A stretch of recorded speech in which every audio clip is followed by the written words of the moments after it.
నమస్కారం. నా పేరు మొత్తవరపు రామారావు. నేను ఈరోజు నిత్య జీవితంలో విజ్ఞాన శాస్త్రం, అసలు విజ్ఞాన శాస్త్రం అంటే ఏమిటి, దీనిలో శాస్త్రవేత్తల పాత్ర ఏమిటి అనే విషయాల గురించి ఈరోజు నేను వివరించదలుచుకున్నాను. మనం ప్రస్తుతం వినియోగిస్తున్నటువంటి, అనుభవిస్తున్నటువంటి సౌకర్యాలన్నీ కూడా ఆనాటి ఆదిమ మానవునితో పోల్చి చూస్తే చాలా ఆశ్చర్యంగా కలిగిస్తుంది. ఆదిమ మానవుడు మనసులో నుంచి వచ్చినటువంటిదే సైన్స్. ఆదిమ మానవుడు ఆ రోజుల్లో తనకేమీ తెలియనటువంటి రోజుల్లో మరి ఇనుమును, నిప్పును కనుగొని ఒక క్రమ పద్ధతిలో ఒక వ్యవసాయాన్ని తీసుకొని వచ్చి ముందుకు వచ్చి మనకి కొన్ని తరాలకు అందించడం జరిగింది. మరి అదేవిధంగా మనం ఆదిమ మానవుడు మదిలో రేకెత్తిన ప్రశ్నలు, అనేక మంది మేధావుల మెదడులో వచ్చిన ఆలోచనలు ఫలితంగానే ఈరోజు మన సమాజంలోకి ఇంటర్నెట్, మొబైల్స్, అంతరిక్ష వాహనాలు, సంకరజాతి ఆహార ధాన్యాలు, వైద్యం తదితర అంశాలు రూపుదిద్దుకున్నాయి. ఎందుకంటే ఒక క్రమ పద్ధతిలో ఏళ్ల తరబడి నుండి, శతాబ్దాల తరబడి నుంచి మరి మేధావులు చేస్తున్నటువంటి కృషి ఫలితంగానే ఈరోజు మనం ఒక్కొక్కటి కనుక్కుంటూ వస్తున్నాం. అవన్నీ కూడా సమాజానికి ఉపయోగపడుతున్నాయి. ఇవాళ ఇంటర్నెట్ అంటే ఇవాళ ప్రతి ఇంట్లో ఉపయోగిస్తున్నారు. మొబైల్స్ అంటే ప్రతి వారి చేతుల్లో 100కు 90% మంది మొబైల్స్ ఉపయోగిస్తున్నారు. అంతరిక్ష వాహనాల్లో ప్రయాణాలు చేస్తున్నారు. ఒక దేశం నుంచి ఇంకో దేశానికి, సముద్రాలు దాటి కూడా ప్రయాణాలు జరుగుతున్నాయి. మరి ఇవాళ ఆహార ధాన్యాల విషయాలు వచ్చినట్టయితే మరి దాంట్లో సంకర జాతి మనకు ఉపయోగపడేవి, ఎక్కువ దిగుబడి పొందేవి, తక్కువ పొలంలో తక్కువ పెట్టుబడి పెట్టి ఎక్కువ దిగుబడి పొందే మరి ధాన్యం కనుక పొందినట్టయితే సమాజంలో ఆహార కొరత తీరేటటువంటి పరిస్థితి వచ్చింది. కాబట్టి ఇట్లాంటి అంశాలన్నీ కూడా మేధావుల మెదడులో నుంచి వచ్చిందని చెప్పడంలో మరి అర్థం ఉంది. అలాగే మరి ప్రకృతి ఒక ప్రత్యేక పద్ధతిలో అర్థం చేసుకోవటం, మరి పరిశీలించడం కోసం విభిన్న కోణాల్లో ఆలోచిస్తూ మేధావులు కొత్త విషయాల్ని ముందుకు తీసుకొచ్చారు. మనం ఒకసారి ఆలోచిద్దాం, ప్రకృతిని పరిశీలిద్దాం. ప్రకృతి ఎలా ఉంది? ప్రకృతి అనేకమైనటువంటి మొక్కలు, చెట్లు, జంతువులు మరి అన్నిటితోటి ఉన్నటువంటిది ప్రకృతి. చాలా విచిత్రమైనది ప్రకృతి. ప్రకృతిని అర్థం చేసుకోవడం చాలా కష్టమైనటువంటి విషయం. ఆ అర్థం చేసుకొని పరిశీలించి మరి విభిన్న కోణం అంటే రకరకాల ఆలోచనలతోటి ప్రతి దాని మీద ఒక దృష్టి పెట్టినట్టయితే మరి అలాంటి కొత్త కొత్త విషయాలను మనం తీసుకోవచ్చు.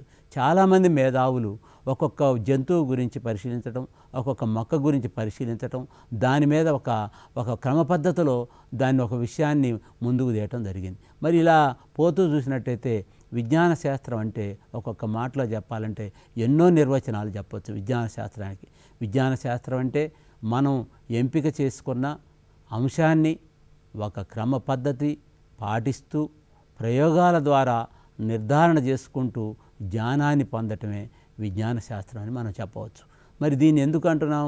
మనం ఏదైతే ఒక విషయాన్ని ఎంపిక చేసుకున్నామో దాన్ని క్రమ పద్ధతిలో ఒక సిస్టంగా దాన్ని ప్రయోగాల ద్వారా నిజమా కరెక్టా కాదా దాన్ని నిర్ధారణ చేసుకొని దాని ద్వారా మనం పొందేది జ్ఞానం. మరి ఆ విధంగా పొందినట్టయితే మనం సైన్స్ అంటే ఏంటి, ఇంకా విజ్ఞాన శాస్త్రం గురించి ఇంకా కొన్ని డెఫినేషన్లు కూడా చెబుదాం. అంటే విజ్ఞాన శాస్త్రం మన చుట్టూ ఉన్న ప్రాకృతిక ప్రపంచం ఎలా పనిచేస్తుంది తెలుసుకోవటానికి, పూర్వపరాలను అవగాహన చేసుకోవటానికి, అందుబాటులో ఉన్న సౌకర్యాలతో ఆధారాలతో మనం చేసే ప్రయత్నాలన్నింటినీ కలిపి విజ్ఞాన శాస్త్రం అంటారు. అంటే ఈ విజ్ఞాన శాస్త్రం కనుక్కోవటానికి ప్రత్యేకమైనటువంటి వ్యక్తులే ఉండరు, మనమే ఉన్నాం. మనమే తెలుసుకోవచ్చు ప్రాకృతిక ప్రపంచం అసలు ఎలా పనిచేస్తుంది, ఏమున్నాయి ఈ ప్రపంచంలో, ఈ విశ్వంలో ఏమున్నాయి, ఈ సమాజంలో ఏమున్నాయి, ఈ ప్రకృతిలో ఏమున్నాయో తెలుసుకునేటప్పుడు పూర్వపరాలు తెలుసుకోవాలి, క్షుణ్ణంగా పరిశీలించాలి. దాన్ని అవగాహన చేసుకొని మరి వాటిలో ఆధారాలతోటి మనం కొన్ని ప్రయత్నాలు చేసుకుంటూ పోతే దాన్ని మనం విజ్ఞాన శాస్త్రం అని చెప్పొచ్చు. మనం అలాగే విజ్ఞాన శాస్త్రం అసలు ఏం చేస్తుంది, విజ్ఞాన శాస్త్రం వల్ల మనకు ఉపయోగం ఏంది, మరి విజ్ఞాన శాస్త్రం దేన్ని వెలికి తీస్తుంది అని మనం ఒకసారి అనుకుంటే ప్రకృతిలో దాగి ఉన్న రహస్యాలను, నిజాలను, కారణాలను తెలుసుకోవటానికి ఉపయోగపడే నిర్దిష్ట మార్గాన్ని విజ్ఞాన శాస్త్రాన్ని కూడా చెప్పవచ్చు. అంటే ప్రకృతిలో దాగి ఉన్న అంశాలంటే ఒకప్పుడు మరి ఏమీ కనుక్కోలే ఆదిమ మానవుడు, ఇప్పుడు ఎన్నెన్నో విషయాలను కనుక్కున్నాడు. జంతువుల్లో కూడా ఎన్నెన్నో మరి విచిత్రమైనటువంటి ధోరణులు ఉన్నాయన్నటువంటి జంతువులను కూడా కనుక్కున్నాడు.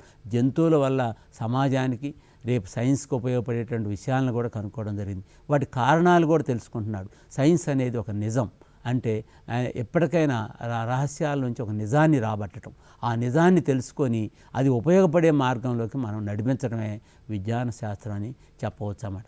అలాగే మన చుట్టూ ఉన్న ప్రపంచం అసలు ఎలా పనిచేస్తుంది తెలుసుకోవటానికి దాని పూర్వపరాలు అవగాహన చేసుకున్నాం మనం గతంలో. అలాగే ఇంకా కొన్ని విషయాలు చూసినట్టయితే విజ్ఞాన శాస్త్రం ప్రకృతి రహస్యాలను వెతకటంలో ఒక పరికరంగా తోడ్పడుతుంది. అంటే అసలు విజ్ఞాన శాస్త్రం అంటే అన్ని ఒక మాటలో చెప్పాలంటే విజ్ఞాన శాస్త్రం అన్ని శాస్త్రాల కన్నా గొప్పది విజ్ఞాన శాస్త్రం. ఇవాళ విజ్ఞాన శాస్త్ర ఫలితంగా సమాజంలో, ప్రపంచంలో, విశ్వంలో అనేకమైనటువంటి మార్పులకు కారణం సైన్సే లేకపోతే మనం మరి జరిగే పరిస్థితి ఏందో ఒక్కసారి మనం ఊహించుకుంటే తెలుస్తుంది. సైన్స్ ఈరోజు మన ఇంట్లో ఉన్నటువంటి ప్రతి వస్తువును పరిశీలించిన సైన్స్ ద్వారా కనుగొన్నాయే. మనం ప్రతి వెహికల్స్, పరికరాలు, సాంకేతిక పనిముట్లు ఇవన్నీ కూడా సైన్స్ ద్వారా జరిగింది. ఈరోజు మనకి పూర్తిగా ఆహారం అందుతుందంటే మరి సైన్స్ ద్వారానే మార్పు చెందింది. మరి సంకరకరణ విత్తనాల ద్వారా, అధిక దిగుబడి విత్తనాల ద్వారా కూడా సైన్స్ ద్వారా మనకి జరుగుతుంది. కాబట్టి నేను చెప్పదలుచుకుంది ఏంటంటే అన్ని శాస్త్రాల్లో కన్నా విజ్ఞాన శాస్త్రం గొప్పది. విజ్ఞాన శాస్త్రమే ఈ సమాజానికి, ఈ దేశానికి ముఖ్యమైనదని నేను చెప్తున్నాను. అందుకోసం విజ్ఞాన శాస్త్రం ప్రకృతి రహస్యాలను వెతకటంలో ఒక పరికరంలాగా ఉపయోగపడుతుంది అనటంలో మరి సందేహం లేదు. మరి అలాగే అసలు ప్రకృతిలో దాగి ఉన్న అంశాలు ఏంటి? నేను ఇప్పుడు దాగి ఉన్నాయి అంశాలని కనుగొనడానికి ఒక పరికరంలా తోడ్పడుతుందని అంటున్నా. అసలు ఏం దాగి ఉన్నాయి మనం మాట్లాడదాం ఒకసారి. ఎలా దాగి ఉన్నాయి, ఆ శాస్త్రవేత్తలు ఎలా వాటిని బయటికి తీస్తున్నారు, ఎలా వాటిని తెలుసుకుంటున్నారు అని ఒక్కొక్క విషయాన్ని మనం క్షుణ్ణంగా పరిశీలిద్దాం. మొదట నీటిలో ఉండే చేపలు, మట్టిలో ఉండే వానపాములు, చెట్లపై ఉండే కాకులు, అడవిలో ఉండే పులులు, ఇతర జీవుల ప్రవర్తనను పర్యావరణ శాస్త్రవేత్తలు పరిశీలిస్తారు. ఇక్కడ బాగా ఆలోచిద్దాం. నీటిలో ఉండే చేపల ప్రవర్తన పరిశీలించాల్సిన అవసరమైంది మనిషికి, శాస్త్రవేత్తకి. అలాగే మట్టిలో ఉండే వానపాములు పరిశీలించాల్సిన అవసరం ఏంటి? మరి అలాగే చెట్లపై ఉండే కాకులతో మనకి అవసరం ఏంటి? అడవిలో ఉండే పులుల యొక్క వాడిదేంటి? అంటే ఇలా ఒక్కొక్క జీవి యొక్క ప్రవర్తనను పర్యావరణ శాస్త్రవేత్తలు పరిశీలిస్తారు. పరిశీలించి వాటి యొక్క ఉపయోగాలేమిటి, అపాయాలేమిటి, అవి ఎలా తింటున్నాయి, ఎలా బ్రతుకుతున్నాయి, వాటి మీద ఏ జంతువుకి దేని మీద ప్రమాదం ఉంది అనే విషయాల్ని పర్యావరణ శాస్త్రవేత్తలు క్షుణ్ణంగా మరి జంతువులన్నింటినీ కూడా పరిశీలించడానికి ముందుకు వచ్చారు. అంటే ఈ విధంగా మనం చెప్పాలంటే ఒక్కొక్క శాస్త్రవేత్త ఒక్కొక్క విషయాల్ని, అంటే దాగి ఉన్నటువంటి ప్రకృతిలో దాగి ఉన్న విషయాల్ని ఎలా బయటకు తీస్తారంటంలో ఇది ఒక ఉదాహరణ. ఇంకొక ఉదాహరణకు వచ్చినప్పుడు మనం ఆకాశం వైపు పడుకొని ఒక పైకి చూసినట్టయితే మెలమెల మెరిసే నక్షత్రాలు, విశ్వం, గ్రహాలు, గెలాక్సీలు ఛాయాచిత్రాలను తీసి పరిశీలించేవారు ఉన్నారు. వాళ్ళని మనం ఖగోళ శాస్త్రవేత్తలు అంటారు. మనం ఒకప్పుడు మరి చంద్రుణ్ణి, సూర్యుడిని చూసినప్పుడు మనం అవి ఒక పెద్ద దేవతలు, మరి లేకపోతే అవి ఏంటో అని ఆదిమానవుడు మైండ్లో కూడా అతనికి అంతుబట్టని విషయాలై. అలాంటి విషయాలను కూడా ఈరోజు ఆకాశంలో మరి గ్రహాలు ఉన్నాయి, సూర్యుడు పెద్ద నక్షత్రం, అనేక నక్షత్రాలు ఉన్నాయి విశ్వంలో. మరి గ్రహాల్లో కూడా చంద్రుడు ఉపగ్రహం అని, మరి అలాగే ఇట్లాంటి అన్నిటినీ కూడా గెలాక్సీలు అన్నిటిని ఛాయాచిత్రాలను తీసి పరిశీలించే ఖగోళ శాస్త్రవేత్త వల్లే మనకి ఈ విషయాలు మనకు తెలుస్తున్నాయి. మరి అలాగే ఇంకో ఉదాహరణ, భూమి లోపల పొరల్లో శిలాజాలు, ఖనిజాలు గురించి తెలుసుకునేది భూగర్భ శాస్త్రవేత్తలు ప్రయత్నిస్తారు. మరి భూగర్భ శాస్త్రవేత్తలు కూడా వాళ్ళ పని ఏంటి? వాళ్ళు భూమి లోపల ఉన్నటువంటి అది అనేక రకమైన, ఇప్పుడు ఇవాళ బంగారం, ఇనుము, గ్రాఫైట్, రకరకాల వస్తువులు అసలు ఏమేమి ఉన్నాయి, అసలు సముద్రం అడుగును కూడా ఏమున్నాయని కూడా పరిశీలిస్తున్నారు. అంటే ఇవి తెలుసుకునే వాళ్ళు భూగర్భ శాస్త్రవేత్తలు. దీనివల్ల మానవ సమాజానికి ఏం ఉపయోగం అంటే ఈరోజు ఎన్నో వస్తువులు ఎన్నో రకాలని కనుక్కొని మనకి అవి ఉపయోగపడుతున్నాయి టెక్నాలజీలో. తర్వాత ఇంకా మరి వాతావరణంలో బెలూన్లు పంపి మేఘాల వర్షాల సమాచారం వివరించేవారు వాతావరణ శాస్త్రవేత్తలు. ఈరోజు మనకి టీవీలో, వీడియోల్లో మరి అన్నిట్లో చూస్తున్నాం. మరి వాళ్ళు ఏం చేస్తున్నారు? వాతావరణం ఈరోజు బాగాలేదు, ఈరోజు వాతావరణం వీధురుగాలు వేస్తాయి, తుఫాను వస్తుంది, జాగ్రత్తగా తీసుకోవాలి, మరి ముత్యకాలని బయటికి తీసుకురావాలి సముద్రం నుంచి, ఇలాంటి మనకి జాగ్రత్తలు చెప్తారు. మరి ఇవి ఎలా తెలుస్తాయి? ముందుగానే రేడియో వాళ్ళు, టీవీ వాళ్ళు ముందుగానే ఎందుకు చెప్పగలుగుతున్నారు? దేని ఆధారంగా? వాతావరణ శాస్త్రవేత్తలు మరి వాతావరణంలోకి బెలూన్లు పంపి మేఘాల వర్షాల యొక్క పరిణామం ఎలా ఉంది, మరి ఏ విధంగా మనకి ప్రమాదం రాబోతున్న అంశాలని ముందుగానే పసిగట్టి చెప్పగలిగేవారే వాతావరణ శాస్త్రవేత్తలు. ఇకపోతే వివిధ ఉష్ణోగ్రతల వద్ద రసాయన చర్యల వేగాల చిట్ట చివరికి ఎలా ఫలితాలు వస్తాయో పరిశీలించేవారు కూడా ఉన్నారు. వారెవరంటే రసాయన శాస్త్రవేత్తలు. వీళ్ళు వివిధ ఉష్ణోగ్రత అంటే 0 డిగ్రీల వద్ద, 100 డిగ్రీల వద్ద, 50 డిగ్రీల వద్ద, ఇంకా అత్యధిక ఉష్ణోగ్రతల వద్ద కొన్ని పదార్థాలు కలిసినప్పుడు చివరి ఫలితం ఏమొస్తుంది అని, దానివల్ల కొత్త పదార్థాలు ఏర్పడతాయా అనే విషయాలను కూడా చెప్పగలిగే వాళ్ళు రసాయన శాస్త్రవేత్తలు. ఇంకా మరి వృత్తాకార మార్గంలో చలించేయి అంటే గుండ్రగా చలించేటువంటి వస్తువుల వేగాలను కొలవాలంటే సాధ్యం కాదు. మరి అలాంటి వస్తువుల వేగాలను కొలిచే శాస్త్రవేత్తలు ఈరోజు మనకి ఉన్నారు. వాళ్ళు ఎవరు అని పరిశీలిస్తే భౌతిక శాస్త్రవేత్తలు. ఈ భౌతిక శాస్త్రవేత్తలు మనం మరి అలా విమానాలు, రాకెట్లు, విశ్వం గురించి, తుఫాన్ల గురించి, ఉరుముల గురించి, పిడుగుల గురించి, మరి రకరకాల వస్తువుల పరిణామం గురించి, మరి వీటన్నింటి గురించి కూడా మనకి ఈ భౌతిక శాస్త్రవేత్తలు చాలా విషయాల్ని మన ముందుకు తీసుకొస్తున్నారు. మరి వివిధ ఉద్దీపనలకు లోనయ్యే మరి ఖనిజాల ప్రతిచర్యలను పరిశీలించే వాళ్ళు ఉన్నారు. ఇవాళ మనం ఈ భూమి మీద ఈ ప్రకృతిలో రకరకాల జీవులు నివసిస్తున్నాయి, జీవిస్తున్నాయి. అవన్నిటి ఎలా జీవిస్తున్నాయి? కొన్ని నీటిలో జీవిస్తున్నాయి, కొన్ని గాలిలో జీవిస్తున్నాయి, కొన్ని నేల మీద జీవిస్తున్నాయి, కొన్ని నేల లోపల జీవిస్తున్నాయి. మరి ఈ జీవిస్తున్నటువంటి జీవుల యొక్క ఉద్దీపన చర్యలు ఎలా ఉన్నాయి? ఇవి ఎలా జీవిస్తున్నాయి? బయట ఎందుకు జీవించట్లేదు? కొన్ని భూమి లోపల ఎందుకు జీవిస్తున్నాయి? కొన్ని నీటి లోపల ఎందుకు జీవిస్తున్నాయి? మరి వీటి యొక్క విధానాలు ఏంటి? ఎలాంటి ఉద్దీపనలకు లోనవుతున్నాయి? మరి ఇవన్నీ కూడా మరి అనేక రకాల జీవుల్ని, భూమి మీద ఉన్నటువంటి జీవుల్ని, మొక్కల్ని, రకరకాల మొక్కల్ని అన్నిటినీ కూడా పరిశీలించేటటువంటి శాస్త్రవేత్తలు ఈరోజు మనకున్నారు. మరి వీళ్ళు అనేక విషయాలను బోధిస్తూ మనకి ఈ సమాజానికి ఉపయోగపడుతున్నారంటంలో సందేహం లేదు. మరి ఇవాళ విజ్ఞాన శాస్త్రం నిజంగా ఒక నిరంతర అన్వేషణ, అంటే శోధించుకుంటూ ఛేదించుకుంటూ అనేక విషయాలని మన ముందుకు తీసుకొచ్చేదే ఇవాళ విజ్ఞాన శాస్త్రం అని చెప్పవచ్చు. ఇవాళ విజ్ఞాన శాస్త్రం మరి అనేక విషయాలంటే ఈరోజు ఒకప్పుడు ఆదిమానవం నుంచి ఇప్పటి వరకు మనం పరిశీలిస్తే అనేకమైనటువంటి విషయాల్ని విజ్ఞాన శాస్త్రం మనకు ముందుకు తీసుకొచ్చింది. మరి ఈరోజు రకరకాల పరిశోధనల ఫలితంగా మరి ఈరోజు మన సమాజానికి, మానవ సమాజానికే కాకుండా అన్ని జంతువులకు కూడా ఉపయోగపడేటటువంటి పరిశోధనలు ఈరోజు మనం ముందుకు తీసుకొచ్చాం. మరి ఈరోజు పరిశోధనలో ఇంకా ఒక్కొక్క శాస్త్రవేత్తను పరిశీలిస్తే ఒక్కొక్కళ్ళు ఒక్కొక్క అంశాన్ని కనుక్కుంటారు.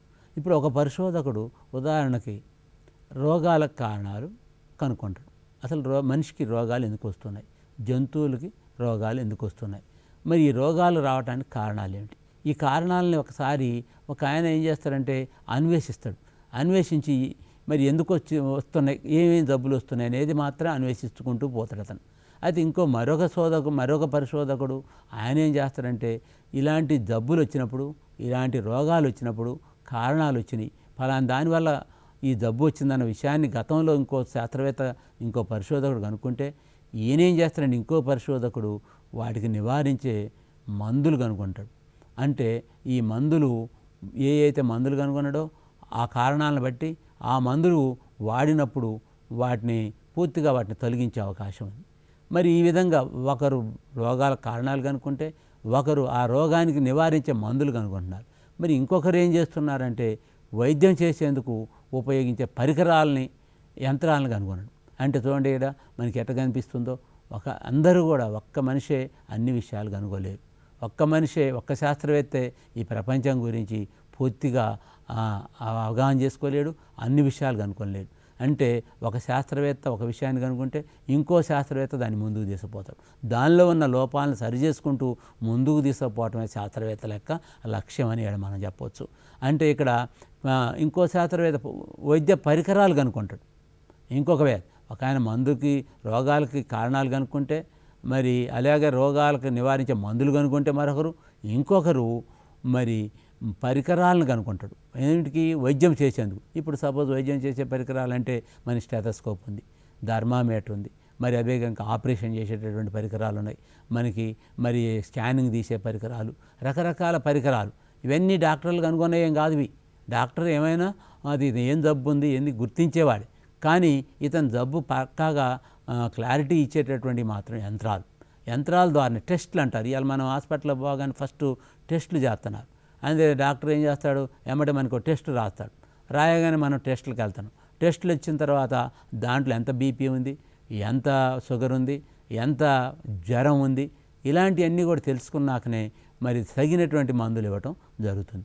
దీన్ని బట్టి మనకు ఏం తెలుస్తుందంటే, ఒక పరిశోధకుడు ఇంకో పరిశోధకుడు అట్లా పరిశోధకులు అందరూ కూడా ఒకరంటే ఒకరు కొత్త కొత్త విషయాల్ని ముందుకు తీసుకుపోతూ వాళ్ళకి అనుకున్న దాన్ని సవరించుకుంటూ ముందుకు తీసుకుపోవటమే ఈ సైంటిస్టుల యొక్క పరిశోధకుల యొక్క ఉద్దేశం. ఇక దీన్ని బట్టి మనకి శాస్త్రవేత్తలు మనకి ఏం తెలుస్తుందంటే, శాస్త్రవేత్తలు ఒకరి పరిశోధన ఫలితాలను ఆధారం చేసుకొని నూతన అంశాలను కనుగొంటారు. ఇప్పుడు ఒక ఆయన ఒక విషయం కనుక్కుంటే అది కరెక్టా కాదని ఇంకొక ఆయన పరిశోధన చేస్తాడు, ప్రయోగం చేస్తాడు. దాంట్లో తప్పులుంటే ఆయన చెప్పింది తప్పని, లేకపోతే కొంచెం సరిచేయాలంటే సరిచేసి నూతన అంశాలలో కనుక్కుంటూ ముందుకు తీసుకుపోతుంటారు. ఈరోజు మనం తెలుసుకున్నటువంటి అంశాలను బట్టి, ఇప్పుడు దాకా మనం తెలుసుకున్న అంశాలను బట్టి చూస్తే ఏ విషయాన్నైనా శాస్త్రీయంగా పరిశీలించడమే కాకుండా ప్రయోగాత్మకం కూడా నిర్ధారించుకోవటం జరుగుతుంది. అంటే ఇలా కొన్ని మనం చూసినట్టయితే ఇది మూఢనమ్మకాలకు వ్యతిరేకంగా ఉంటుంది. సైన్సు ముందు పరిశీలించటం, దాని నిజమా కాదు తెలుసుకోవటం, ప్రయోగాత్మకంగా తెలిసి రుజువు చేయటం. అంటే ఆ విధంగా ఇప్పుడు ఒక చిన్న ఉదాహరణ చెప్పాలనుకుంటే, మనం ఉప్పు నీళ్ళల్లో వేస్తే అది కరిగి అది తాగితే ఉప్పగా అనిపిస్తుంది, అయితే నీటి యొక్క రుచిని కోల్పోతుంది, రుచి మార్పు జరుగుతుందనే విషయం తెలియాలంటే ఉత్తగానే ఓరల్గా చెప్తే కుదరదు. దాన్ని ప్రయోగంగా వేసి దాంట్లో ఇది ఎలా ఉందో పరిశీలించి నిర్ధారించుకున్నప్పుడు మనకి నిజంగానే మార్పు జరిగింది, వాటర్ యొక్క స్వచ్ఛతకు మార్పు జరిగింది ఉప్పు వల్ల అనే విషయాన్ని మనం కనుక్కుంటాం. అంటే ఆ విధంగా నిర్ధారించుకుంటూ పోవటమే ఈ సైన్స్ యొక్క ఉద్దేశం. ఈ సైన్స్లో అనేకమైనటువంటి ప్రయోగాలు జరుగుతుంటాయి, అనేకమైనటువంటి ఆవిష్కరణ జరుగుతుంటాయి, అనేకమైనటువంటి విషయాలను వెలుగులోకి తీసుకొస్తాం. ఈ వచ్చినటువంటి అంశాల మీద మళ్ళీ రాబోయే శాస్త్రవేత్తలు కూడా దీని మీద పరిశోధనలు చేస్తారు, పరిశోధనలు చేసి దాన్ని మార్పులు తీసుకొస్తారు. అవసరమైతే వాళ్ళు కనుగొన్న విషయాల్ని మళ్ళీ పక్కకు పెట్టి కొత్త విషయాలను కూడా కనుక్కుంటారు. మరి అది ఉపయోగపడలేదనుకో సమాజానికి, దాన్ని పూర్తిగా వాడకంలో కానీ దాన్ని తొలగించి కొత్త విషయాలు, కొత్త ఆవిష్కరణలోకి వెళ్ళటం జరుగుతుంది. మరి అలాగే మన శాస్త్రవేత్తలు ఎంతో కష్టపడుతున్నారు ఇవాళ సమాజం కోసం. మరి వారు కుటుంబాలకు దూరమయ్యారు, ఎన్నో ఆనందాలకు దూరమై వారు ప్రయోగశాలనే జీవితాన్ని గడుపుతున్నారు, పరిశోధనలకే సమాజం అంకితం అవుతున్నారు. పరిశోధనల కోసమే భార్య పిల్లలకు కూడా దూరంగా ఉంటూ మరి ఎన్నో ప్రయోగాలు చేస్తూ ఎన్నో రకాలుగా ఉపయోగపడుతుంది. ఇవాళ మరి ఒక్కొక్క శాస్త్రవేత్తని మనం పరిశీలించినట్టయితే ఒక్కొక్కరు మరి ఒక్కొక్క ఐన్స్టీన్ అనే శాస్త్రవేత్తని ఒక ఎగ్జాంపుల్గా చెప్పినప్పుడు ఆయన ఆరోగ్యం ఎప్పుడు ప్రయోగశాలలో ఉండేవాడంట. ఎప్పుడు ప్రయోగశాలలో ఉంటే అప్పుడప్పుడు ఆయన ఆరోగ్యం కొంచెం ఇబ్బందికరంగా ఉంటే ఒకసారి వాళ్ళు ఒక డాక్టర్ దగ్గర తీసుకెళ్తే ఆ డాక్టరు మీరు కొంతకాలం ప్రశాంతత ఉండే ప్రదేశానికి వెళ్ళి కొంచెం ప్రశాంతంగా ఉండండి అని చెప్పిండంట. అయితే సర్లే అని చెప్పి ఈయన తిరిగి మళ్ళీ ఎక్కడికి వెళ్ళిందంటే ప్రయోగశాలకి వెళ్ళిండు. అంటే దీంట్లో ఆయనకి ప్రయోగశాలలోనే ప్రశాంతత ఉంటుంది. అందుకోసమే సైంటిస్టులు ఏదో వాళ్ళు ఎంతో ఇష్టంగా చేస్తున్నారు కాబట్టి సమాజం గుర్తురాదు, ఇల్లు గుర్తురాదు, మరి కుటుంబం గుర్తురాదు, వాళ్ళకి సైన్స్లో ఆవిష్కరణే గుర్తొద్ది. వాళ్ళు సమాజానికి రేపు ఇవ్వబోయేటటువంటి ఒక కొత్త ఆవిష్కరణలే ఈ సమాజానికి అందియాలనేటువంటి దృష్టితోటే వారు ఈరోజు అక్కడ ఆ ప్రయోగాలు చేస్తున్నారు. ఇలాగా ఎంతోమంది శాస్త్రవేత్తలు ఈరోజు మరి ప్రయోగాలు చేస్తూ పరిశోధనలు సమాజానికి ఎన్నో రకాలుగా అందిస్తున్నారు. ఇంకా శాస్త్రవేత్తలు ప్రకృతి ఎలా పనిచేస్తుందో తెలిపే క్రమంలో మొదట ప్రకృతిని పరిశీలించటం, పరిశీలన నమోదు చేయటం, వాటిని విశ్లేషించడం ద్వారా ప్రకృతి నియమాలను విపులంగా అర్థం చేసుకోవడంలో ఒక క్రమ పద్ధతి పాటిస్తారు. శాస్త్రవేత్తలు అంటే ప్రకృతి ఎలా పనిచేస్తుందో తెలిపే క్రమంలో ముందు ప్రకృతిని పరిశీలిస్తారు, పరిశీలన చేస్తారు. పరిశీలించటం, పరిశీలన చేయటం, నమోదు చేసుకోవటం, మళ్ళీ వాటిని ఒక ఎక్స్ప్లెనేషన్ చేయటం అంటే విశ్లేషించడం. ఇలా ఒక నియమాల ప్రకారం వివరించుకుంటూ చేయటంలో ఒక క్రమ పద్ధతి పాటిస్తారు. సపోజ్ ఒక విషయాన్ని కనుక్కోదలుచుకున్నప్పుడు, ఒక జీవి మీద దృష్టి పెట్టినప్పుడు, ఒక చేప కానీ ఒక కాకి కానీ ఎలా జీవిస్తుంది, అడవిలో ఎలా జీవిస్తుంది అన్నప్పుడు దాని మీద ఒక దృష్టి పెడతారు. దాని మీద ఒక దృష్టి పెట్టినప్పుడు కాకి ఉదయమే ఏం చేస్తుంది, మధ్యాహ్నానికి ఏం చేస్తుంది, సాయంత్రానికి ఏం చేస్తుంది, తను ఎట్లా సంతానాన్ని ఉత్పత్తి చేస్తుంది, తన పిల్లల్ని ఎలా సాగుతుంది, తను తిరిగి మళ్ళీ ఎక్కడెక్కడ ఉంటుంది, మరి ఇలాంటి అన్ని విషయాలను కూడా ఒక పరిశీలనకు వచ్చి, ఒక అవగాహనకు వచ్చి, అన్ని కాకులు అలాగే ఉంటున్నాయా, ఒక జీవి ఎలా ప్రయత్నిస్తుంది ప్రకృతిలో, ఎలా ప్రయాణం చేస్తుందో తెలుసుకునే పద్ధతిలో ఈ సైంటిస్టులు పూర్తిగా ఒక పరిశీలన, నమోదు, వాటి విశ్లేషణల ద్వారా ఈ ప్రకృతి నియమాలను అనుసరించి మరి మనకి తెలియజేయటం జరుగుతుంది. మరి ఇలాగే మరి అసలు శాస్త్రం అంటే ఏంటి, అసలు శాస్త్రం అనేది ఏంది అంటున్నారు, అసలు విజ్ఞాన శాస్త్రం అని ఎందుకు అంటున్నారు, అసలు చివరిలో విజ్ఞానం అంటే తెలివి, జ్ఞానం, మనకి జ్ఞానాన్ని అందించేది అనుకుంటున్నాం. మరి శాస్త్రం ఏంది, అసలు శాస్త్రాన్ని ఎందుకు వాడుతున్నారు మనకేడా అనే పదం మనం వాసినప్పుడు, శాస్త్రం అనే పదం సెన్సియా అనే లాటిన్ పదం నుంచి వచ్చింది. అంటే ఇవాళ లాటిన్ పదం నుంచి సెన్సియా అంటే శాస్త్రం అంటే సెన్సియా అనేది ఒక లాటిన్ పదం. మరి సెన్సియా అంటే ఏంటి, జ్ఞానం అన్నమాట. అంటే శాస్త్రం అంటే జ్ఞానం, ఏ శాస్త్రమైనా కావచ్చు. ఇవాళ సాంఘిక శాస్త్రం, అదే సైన్స్, సామాన్య శాస్త్రం, ఇవాళ ఇంకా వేరు శాస్త్రాలున్నా ఈ శాస్త్రాలన్నింటినీ కూడా అన్నీ కూడా జ్ఞానాన్ని కలగజేసాయి. కాకపోతే అన్ని శాస్త్రాల్లో కన్నా విజ్ఞాన శాస్త్రమే మనకి మెరుగైనదని ఎందుకు చెప్తున్నామంటే, అనేక పరిష్కారాలకి, సమాజంలో ఎత్తుతున్నటువంటి సమస్యలకి అన్నిటికి కూడా పరిష్కారాలు చూపెట్టేదే సైన్స్. కాబట్టి విజ్ఞాన శాస్త్రం అన్నింటికన్నాను. అంటే ఇలా సెన్సియా అంటే జ్ఞానం అని తెలిసింది. పలు అంశాలని జ్ఞాన సముపార్జన చేసుకొని ఇతరులకు సమాచారంగా అందించేవారే శాస్త్రవేత్తలు. ఇక్కడ శాస్త్రవేత్తలని మనం అనుకుంటున్నాం. అసలు శాస్త్రవేత్తలు ఎవరు, మరి శాస్త్రవేత్తల పని ఏంటి?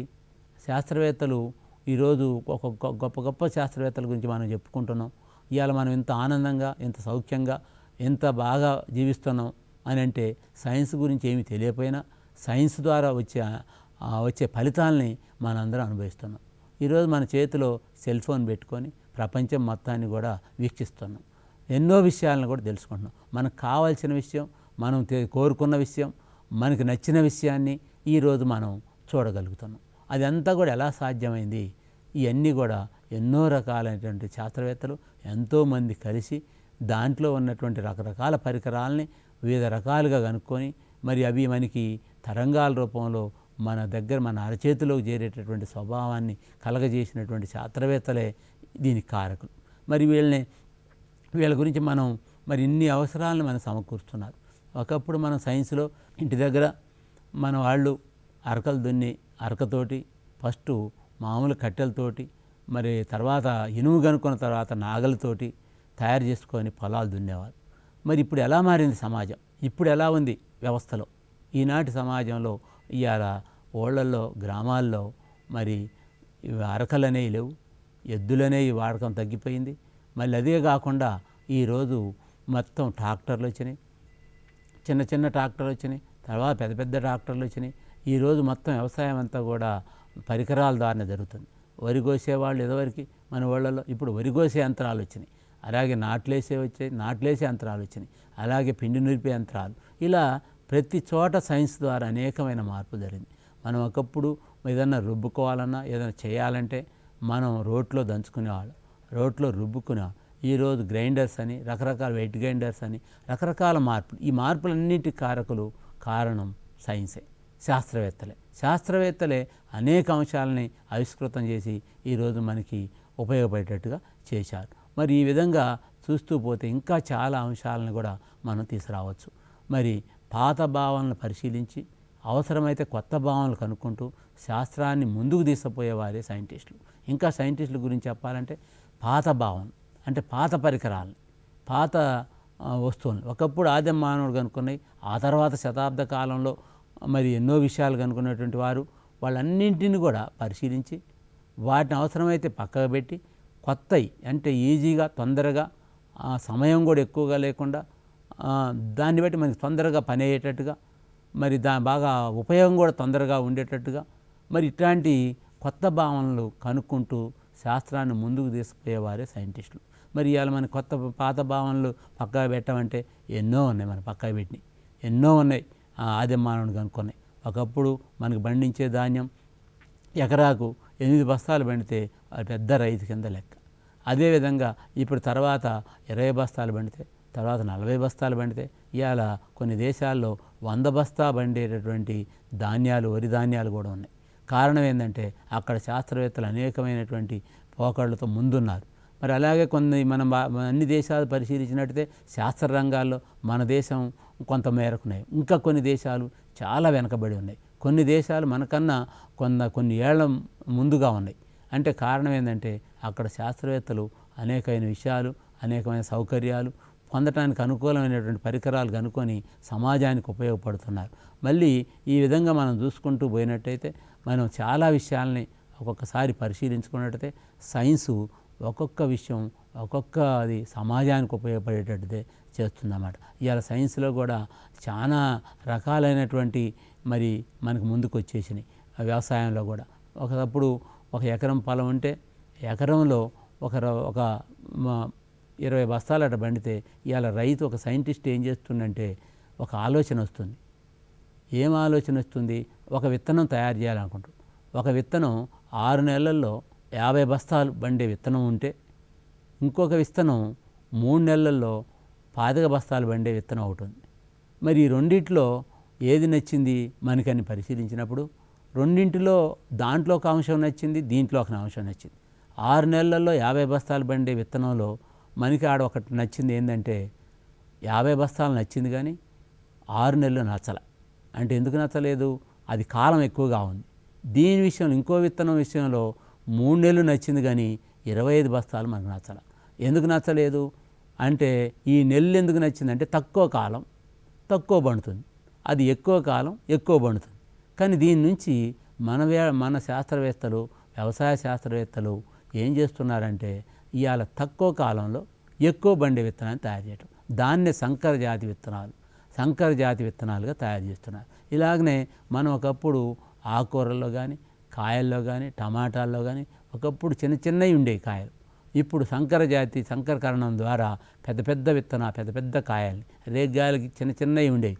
ఇప్పుడు సైన్స్ ద్వారా సంకరకరణం జరిపి ఈరోజు పెద్ద రేగ్గాయలు, పెద్ద నిమ్మకాయలు, పెద్ద బత్తాయిలు, అంటే కాయల రూపం మనకి ఉపయోగపడే సైంటిస్టులు చాలా తెలివికలవాడు. ఏంటంటే సమాజానికి, మనుషులకు ఉపయోగపడేది. ఇప్పుడు ఒక మొక్కలో మనకి ఏదైతే ఉపయోగపడుద్దో దాన్నే బాగా డెవలప్ చేస్తారు. ఇప్పుడు ఆలుగడ్డలో మనకి కింద గడ్డ లావు కావాలి, పైన ఆకులు ఎలా ఉన్నా బాగాలేదు.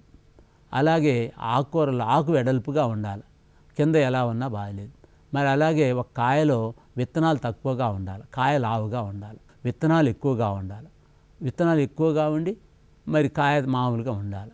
అంటే ఈడ మనకి విత్తనాలు ఎక్కువ కావాల్సినటువంటి విత్తనాలు ఉపయోగపడేవి కొన్ని ఉంటాయి, కాయలు ఆకులు ఉపయోగపడేవి కొన్ని ఉంటాయి, ఆలుగడ్డలు ఉపయోగపడేవి, గడ్డలు ఉపయోగపడేవి కొన్ని ఉంటాయి, మరి కొన్ని కాండాలు మాత్రం ఉపయోగపడేవి ఉంటాయి, కొన్ని కాయలు మాత్రం ఉంటాయి. ఇట్లా మనకి ఏదైతే ఉపయోగపడుతుందో ఆ అంశాన్ని గుర్తించి శాస్త్రవేత్తలు సమాజం కోసం, సమాజంలో ఉన్నటువంటి ప్రజల కోసం చాలా విషయాలను మన కోసం కనుక్కొని అలాంటి రకాలైనటువంటి వంగడాలను మనకి తయారు చేస్తున్నారు.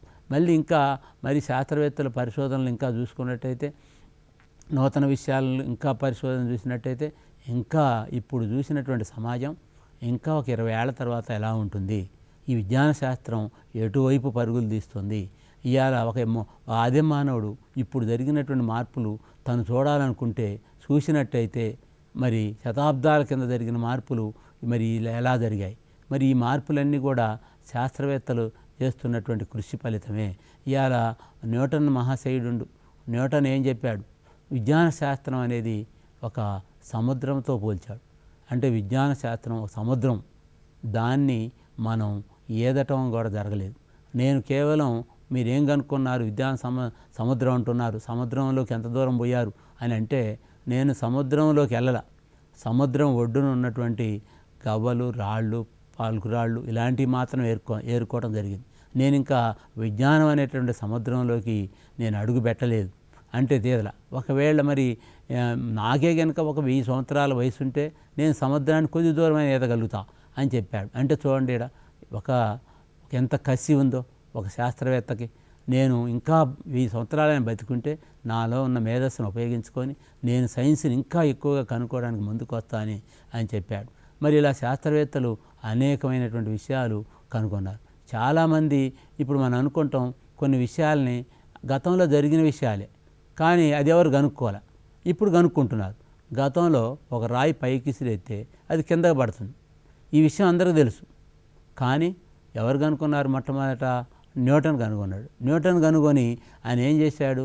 న్యూటన్ ఒక రాయి కింద పడటానికి కారణం మరి భూమికి గురుత్వాకర్షణ శక్తి మాత్రమే అని చెప్పడం జరిగింది. మరి ఈ విధంగా మరి కనుక్కోని విషయాలు ఎంతోమంది, అదే కోపర్నికస్ కూడా మరి భూమి గుండ్రంగా ఉందా, ఏ ఆకారంగా ఉందా, మరి భూమి గురించి ఖగోళ శాస్త్రం గురించి తెలుసుకున్నాడు.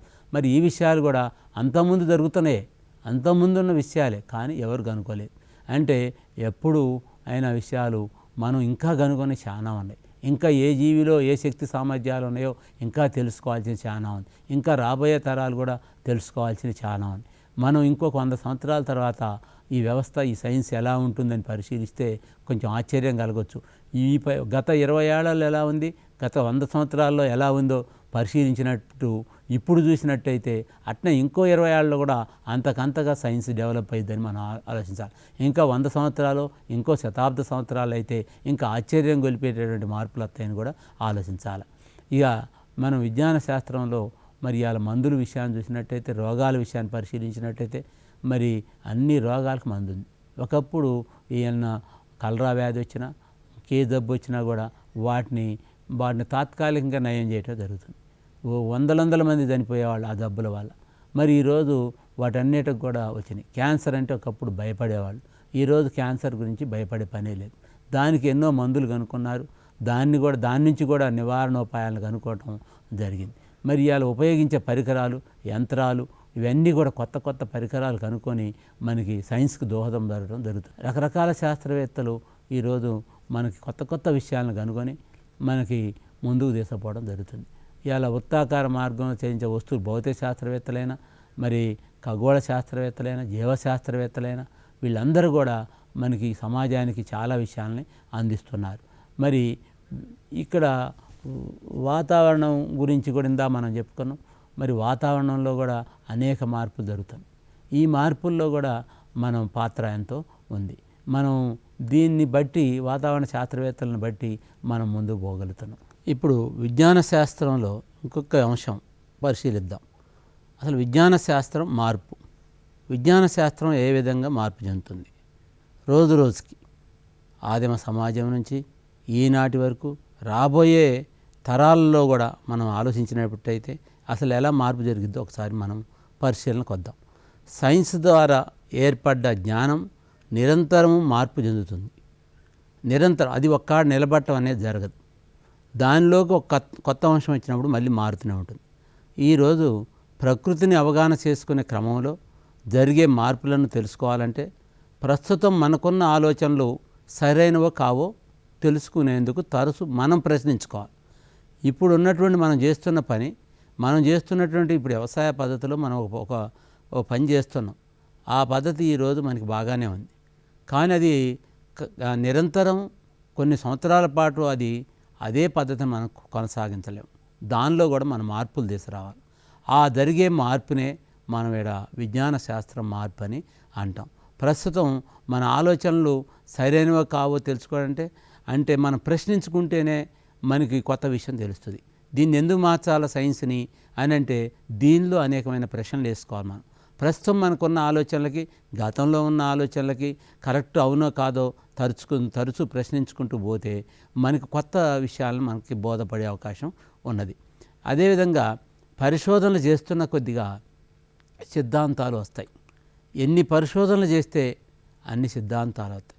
అందుకోసమే ఈరోజు మన దేశంలో మరి పరిశోధనలు, మరి శాస్త్రవేత్తలతో అనేకమైనటువంటి పరిశోధనలు చేయిస్తున్నారు. పరిశోధనలు చేయటం వల్ల కొత్త వస్తువులు కనుగొనటం, కొత్త వ్యవసాయ పద్ధతుల మార్పులు తీసుకురావడం జరిగింది. ప్రస్తుత కాలాలకు అనుగుణంగా మార్పు చెందుతున్నాయి.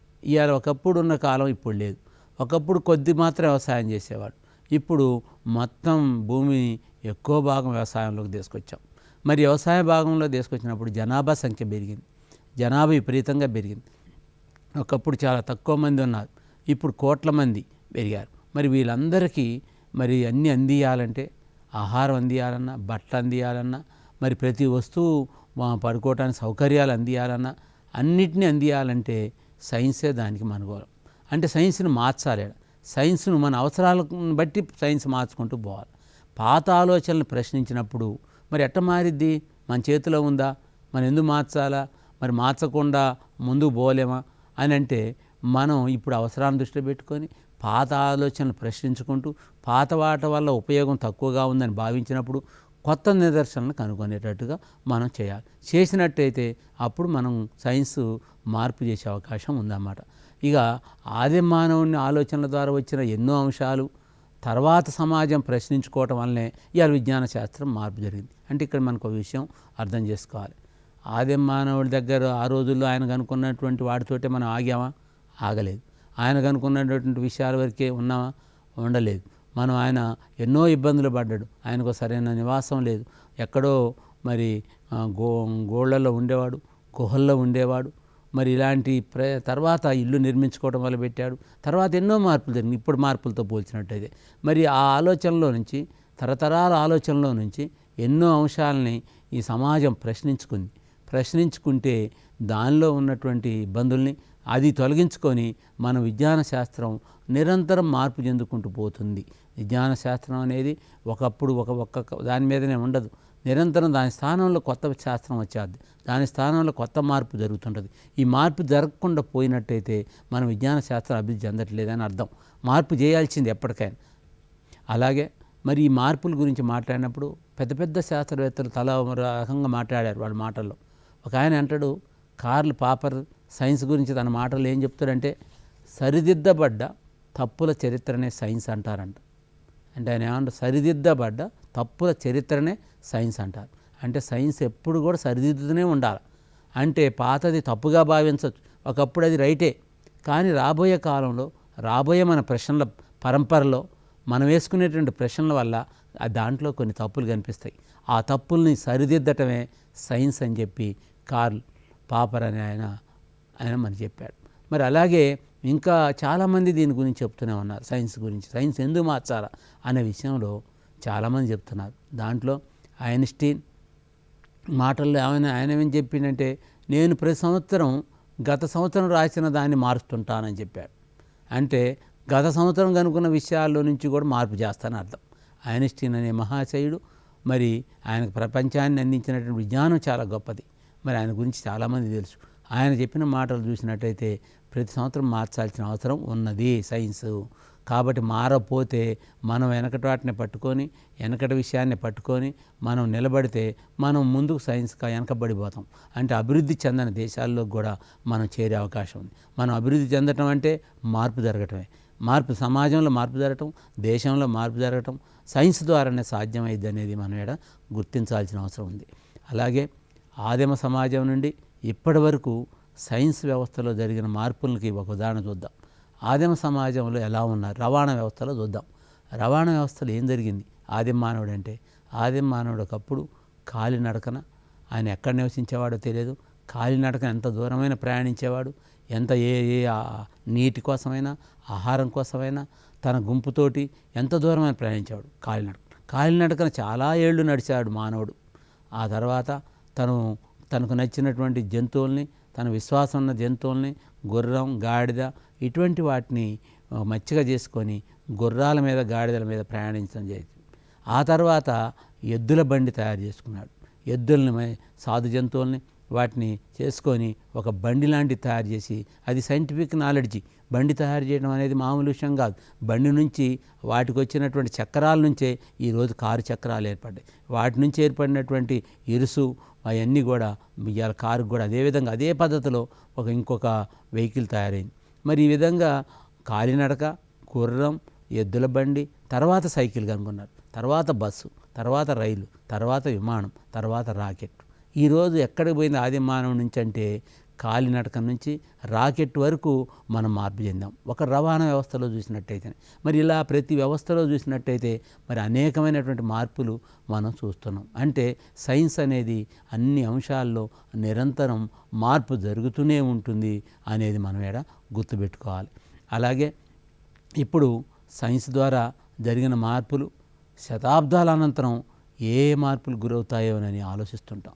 ఇప్పుడు నేను ఒకటి కనుక్కున్నా, ఈ కనుక్కున్నది ఇంకొక 100 ఏళ్ల పాటు ఉంటుందా? దీంట్లో ఏమన్నా మార్పు జరిగిద్దా? మరి ఈ వస్తువు అదే వాడుతుంటారా ఎన్నాళ్ళైనా అనేది ఒక ఆలోచన గురయ్యే అవకాశం ఉంది. ఎందుకంటే ఈ శాస్త్రవేత్తకు తెలుసు గత 100 సంవత్సరాల కింద కనుక్కున్న వస్తువులు మార్పులు ఎలా జరిగినాయి సైన్స్లో, తర్వాత ఎలా మార్పులు జరిగి వాటి మరుగున పడ్డాయో తెలుసు. అందుకోసమే రాబోయే శతాబ్దాల అనంతరం ఏ మార్పులు గురి అవుతాయని కూడా శాస్త్రవేత్తలు ఆలోచిస్తారు. విజ్ఞాన శాస్త్రవేత్తలు ఎప్పుడు కూడా మానవ సమాజాన్ని దృష్టి పెట్టుకునే పరిశోధనలు చేస్తుంటారు. మానవ సమాజాన్ని ఎందుకు దృష్టి పెట్టుకోవాలంటే మానవుడు సుఖవంతమైనటువంటి జీవితాన్ని అనుభవించాలంటే, మానవుడి అవసరాలను తీర్చాలంటే సైన్సే. కాబట్టి తను చేసే ప్రతి పరిశోధన ప్రతి రైతుకు ఉపయోగపడేటట్టుగా, కూలికి ఉపయోగపడేటట్టుగా, ఒక మెకానిక్ ఉపయోగపడేటట్టుగా, ఒక డాక్టర్కి ఉపయోగపడేటట్టుగా, అందరికి ఉపయోగపడేటట్టుగా మరి చేసే ధ్యేయమే సైన్స్ యొక్క ఉద్దేశం. మరి ఇంకా మనం శాస్త్రవేత్తలకి ప్రభుత్వం సహాయం చేస్తుంది. ప్రభుత్వం పెద్ద పెద్ద మరి సైన్సు కళాశాలలు, సైన్స్ ప్రాజెక్టులు మరి ఇవన్నీ తయారు చేసి పెడుతుంది. మ్యూజియంసు, సైన్స్ ఎగ్జిబిషన్స్, ఇవన్నీ కూడా సైంటిస్ట్కి కావాల్సినటువంటి అవసరాలన్నీ ప్రభుత్వమే సహాయం చేస్తుంది సైంటిస్టులకి. వాళ్ళకి ఎందుకు చేయాలి ఇవన్నీ అంటే, వాళ్ళకి సహాయం చేయటం వల్ల దేశం అభివృద్ధి చెందే అవకాశం. అంటే ప్రయోగాల ద్వారా సమాజంలో ఎదుర్కొన్న సమస్యలకి పరిష్కారాలు కనుగొంటున్నారు. ఇవాళ ఒకప్పుడు పోలియో వ్యాధి వచ్చేది, ఆ వ్యాధికి నయం కాపోయేది, ఊళ్ళు మరి పోలియోతోటి కుంటివాళ్ళలాగా ఉండేవాళ్ళు. అలాంటిది ఒక పోలియో ఇంజెక్షన్ తోటి పోలియో వ్యాధినే ఈ సమాజం నుంచి తరిమేయడం జరిగింది. అలాగే చాలా జబ్బుల్ని ఈ సమాజం నుంచి తరివేయడం జరుగుతుంది. అంటే ఇవన్నీ ఎవరు చేస్తున్నారు? ఎంతోమంది సైంటిస్టులకి మన ప్రభుత్వం చేయూతను అందిస్తే వాళ్ళు ఎన్నో ప్రయోగాలు వాళ్ళ జీవితాలను త్యాగం చేసి ఇలాంటి ప్రయోగాలు కనుక్కోవటం వల్ల మనకి ఇవన్నీ అందించగలుగుతున్నారు. అలాగే విజ్ఞాన శాస్త్రంలో చాలా విభాగాలు ఉన్నాయి. విజ్ఞాన శాస్త్రం అంటే ఏదో ఒకటే కాదు, ఏదో విజ్ఞాన శాస్త్రం అంటే ఒకటే అనుకోకూడదేడా, అంటే చాలా విభాగాలు కూడా ఉన్నాయి. విజ్ఞాన శాస్త్రంలో ప్రకృతిలో వివిధ అంశాలను నిశ్చితంగా పరిశీలిస్తుంది. ప్రకృతిలో మొక్కలు ఉన్నాయి, జంతువులు ఉన్నాయి, మరి రకరకాల పక్షులు ఉన్నాయి.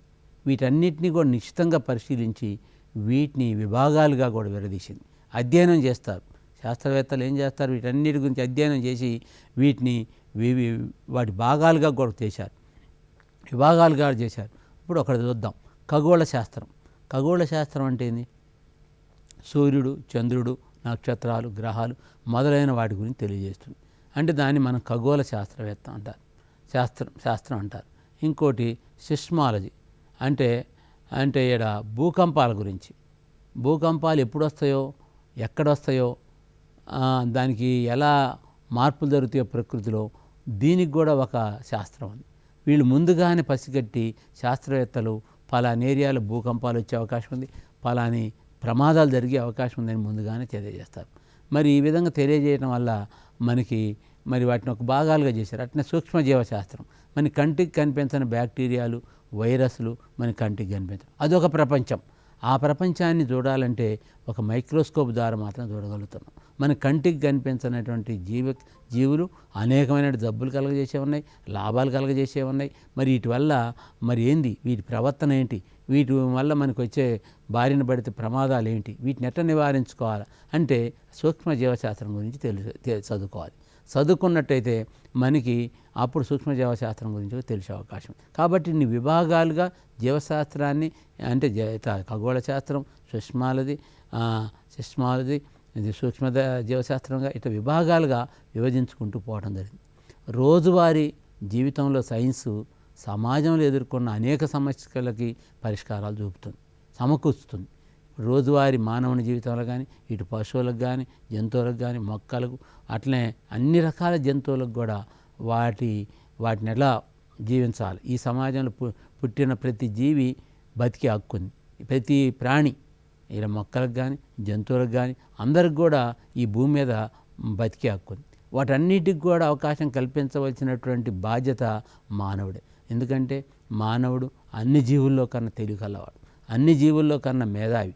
అన్ని వాళ్ళ మెదడుకి మన మెదడుకి తేడా ఉంది. తన మెదడుతోటి ఈ ప్రపంచాన్ని మార్చాడు. తన మెదడుతోటే ప్రకృతిని రక్షించుకోవాల్సిన బాధ్యత కూడా మానవుడి మీదనే ఉంది. కాబట్టి మానవుడే, తప్పు జరిగిన మానవుడే, ఈ సమాజానికి నష్టం జరిగిన మానవుడే, ఈ సమాజంలో మరి ఈ ప్రకృతికి నాశనానికి కారకుడైనా కూడా మానవుడే. కాబట్టి మానవుడే అన్ని సమస్యలు పరిష్కరించాలా.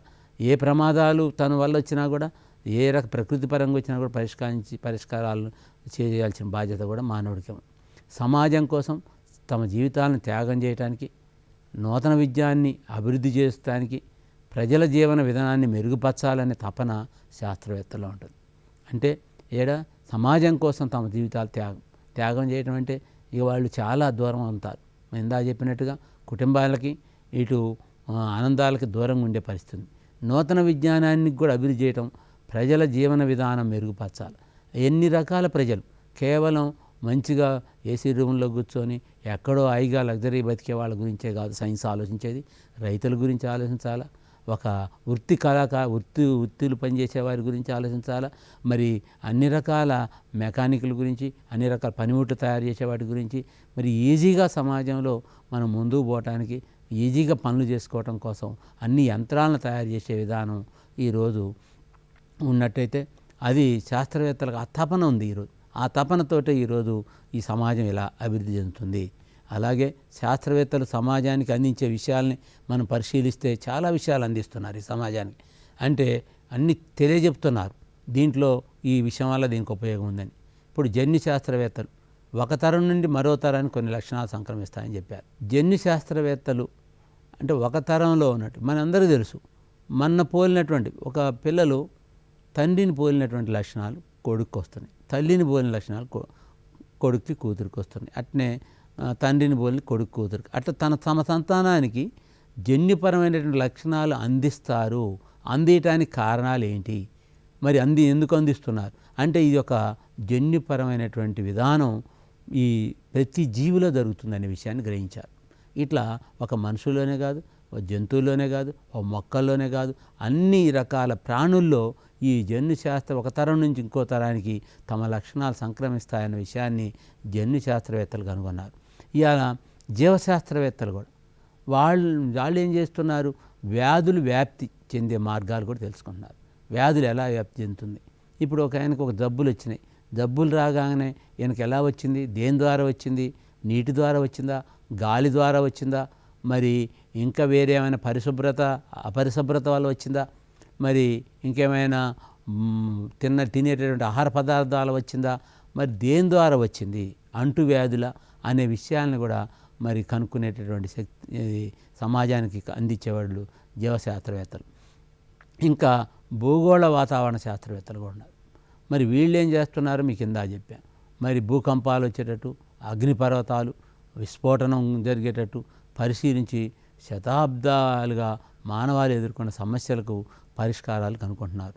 అంటే ఇవాళ భూగోళ శాస్త్రవేత్తలు, వాతావరణ శాస్త్రవేత్తలు వాతావరణ మార్పులు ఎలా జరుగుతున్నాయి మనకి చూడండి. ఎప్పటికప్పుడే మనకి పెద్ద ప్రమాదాలు జరుగుతున్నా కూడా ఎప్పటికప్పుడే మనకి వార్తలు అందింది. భూకంపాలు వచ్చి చాలా ఇప్పుడు జపాన్ లాంటి చోట భూకంపాలు బాగా వస్తాయి. మరి అట్నే కొన్ని ప్రాంతాలను బట్టి కూడా భూకంపాలు వస్తాయి. కొన్ని ప్రాంతాలను బట్టి కూడా అగ్నిపర్వతాలు బద్దలు కావటం, విస్ఫోటనం జరుగుతుంది. వీటి ఫలితంగా మానవాళికి ఇబ్బంది జరిగే అవకాశం, మానవాళి అనేకమైనటువంటి సమస్యలు ఎదుర్కొనే అవకాశం ఉంది. మరి వీటన్నిటికి కూడా మరి పరిష్కారాలు కనుగొనవలసినటువంటి బాధ్యత ఎవరిదంటే మన శాస్త్రవేత్తలదే. అంటే ఇవాళ వృక్షశాస్త్రం, దాంట్లో ఇంకోటి వృక్షశాస్త్రం కూడా ఉంది. ఎక్కువ దిగుబడినిచ్చే పంటలు మరి పంటల మొక్కలుగా కనుగొని తద్వారా తక్కువ ధరల్లో ఎక్కువ పోషకాహారం తీరు. ఇవాళ జనాభా సంఖ్య విపరీతంగా పెరిగిపోయింది. మనం ఇందా చెప్పుకున్నట్టుగా మరి ఎక్కువ దిగుబడినిచ్చే పంటలు అంటే మేము ఇంతకుముందు కూడా చెప్పా, ఎక్కువ దిగుబడి అంటే తక్కువ కాలంలో ఎక్కువ పంటలు పండి ఎక్కువ ధాన్యం పండాలి. మరి అలాగే మనం అచ్చం ధాన్యాన్ని తినం, మరి పండ్లు తింటాం, కూరగాయలు తింటాం, మనం రకరకాల మనకు నచ్చినటువంటి ఆహార పదార్థాలు, అన్ని రకాల దినుసులు తింటున్నాం. ఇవన్నీ కూడా ఈరోజు మనకి అవసరమే. వీటన్నిటిని కూడా పెంచాల్సిన అవసరం. అంటే ఒక్కొక్క శాస్త్రవేత్త తనకు నచ్చినటువంటి అంశాన్ని తీసుకొని తనకు నచ్చినటువంటిది కనుగొంటూ ముందు పోవటమే శాస్త్రవేత్త యొక్క లక్ష్యం. ఈరోజు మరి పోషకాహారం మనిషికి చాలా అనేకమైనటువంటి జబ్బుల కారణం మరి ఈ ఈ జబ్బుల కారణం కూడా సరైన పోషకాహారం లేకపోవటం. ఇవాళ రసాయన శాస్త్రాలు చూద్దాం. ఇంకోటి సమర్థవంతమైన సాంకేతిక పరిజ్ఞానంతో రసాయన పదార్థాన్ని అభివృద్ధి చేస్తున్నారు. ఇవాళ అనేకమైనటువంటి రసాయనాలు మనం కొన్ని పదార్థాల తయారీలో ఉపయోగిస్తున్నాం. కొన్ని పదార్థాలు కదా H2 ఇప్పుడు రసాయన పదార్థాలు అంటే ఇవాళ ఒక రెండు మూలకాలు అనేకమైన మూలకాలు రెండు మూలకాలు కలిస్తే నీరు ఏర్పడుతుంది. హైడ్రోజన్ ఆక్సిజన్ కలిస్తే నీరు ఏర్పడుతుంది. అంటే ఆయన సమర్థవంతంగా పరిజ్ఞానంతో రసాయన పదార్థాలను కనుక్కొని దాన్ని అభివృద్ధి చేసి దానికి మనకు కావాల్సినటువంటి పదార్థాలని మరి అందియటం ధ్యేయమే రసాయన శాస్త్రవేత్తల యొక్క లక్ష్యం. ఇక భౌతిక శాస్త్రవేత్త అంటే అతివాహకత వంటి విషయాలను తెలుసుకుంటాం. కాబట్టి విజ్ఞాన శాస్త్రం అభివృద్ధి అంటే భవిష్యత్తుకు కావాల్సిన ఆర్థిక వనరులను పెంపొందించుకునేందుకు పెట్టుబడి పెట్టడమే. ఈరోజు అన్ని శాస్త్రాలు కూడా ఇన్ని విభాగాలు ఉన్నటువంటి శాస్త్రాలు మన మానవ సమాజానికి ప్రకృతికి అన్ని రకాలుగా దోహదం చేస్తుంది. ఇవాళ విజ్ఞాన శాస్త్రం ఏ దేశంలో అయితే విజ్ఞాన శాస్త్రం అభివృద్ధి చెందుతుందో ఆ దేశమే అభివృద్ధి చెందుతుంది.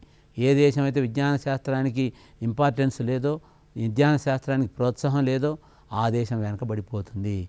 ఇవాళ అమెరికా, చైనా, రష్యా లాంటి దేశాల్లో చాలా ఇంకా మనకన్నా ముందుగా ఉన్నటువంటి ఉన్నారు. వాళ్ళు అందుకోసం మనం విజ్ఞాన శాస్త్రంలో చాలా మనకన్నా ముందు ఉన్నారు. ఈరోజు మన దగ్గర చదువుకున్నటువంటి వాళ్ళు మేధావులు సైతం కొంతమంది అక్కడికి వెళ్ళి అక్కడ వాళ్ళతో పాటు అక్కడ విజ్ఞాన శాస్త్రం అభివృద్ధి చేయడంలో కూడా ఆ దేశాలకు తోడ్పడుతున్నారు. అలా కాకుండా మన దేశంలో కూడా విజ్ఞాన శాస్త్రం అభివృద్ధి చెందాలంటే మన దగ్గర ఉన్నటువంటి మేధావులు ఎంతోమంది మేధావులు ఉన్నారు, మన దగ్గర శాస్త్రవేత్తలు ఉన్నారు. వీళ్ళందరికీ కూడా ప్రభుత్వం తగినటువంటి ప్రోత్సాహం ఇచ్చి వారికి కూడా తగినటువంటి సౌకర్యాలు కలిగజేసినట్టయితే మన విజ్ఞాన శాస్త్రం ఈ సమాజానికి తోడ్పడేటట్టుగా మనం ప్రయత్నం చేయవచ్చు.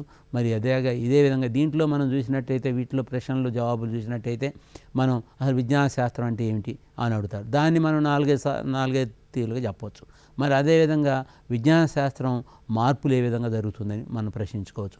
అదేవిధంగా విజ్ఞాన శాస్త్రాల్లో విభాగాలు ఏంటని కూడా మనం మాట్లాడుకోవచ్చు. అదేవిధంగా మరి విజ్ఞాన శాస్త్రం నుంచి పలు శాస్త్రవేత్తలు ఏ విధంగా మాట్లాడారో కూడా దాని మీద మనం ప్రశ్నలు వేసుకోవచ్చు. మరి మనం అనేకమైనటువంటి ప్రశ్నల్లో వేసుకుంటూ మనం అసలు సైన్స్ ఎలా అభివృద్ధి చెందిందో కూడా తెలుపుకుంటూ మనం ఇట్లా దాని మీద ఒక టాపిక్గా తీసుకొని ప్రయత్నించినట్టయితే మనం ఈ సబ్జెక్టు మీద బాగా తరోగా ఉండే అవకాశం ఉన్నది. మరి ఈ సబ్జెక్టులో ఈ పీరియడ్లో నేను విజ్ఞాన శాస్త్రం అంటే ఏంటి, విజ్ఞాన శాస్త్రం గురించి ఏం తెలుసుకోవాలి, అలాగే విజ్ఞాన శాస్త్రంలో జరిగే మార్పుల గురించి కూడా నేను సవివరంగా వివరించాను. మరి మరో క్లాసులో మరొక లెసన్పై మీ ముందు కలుసుకుంటాను.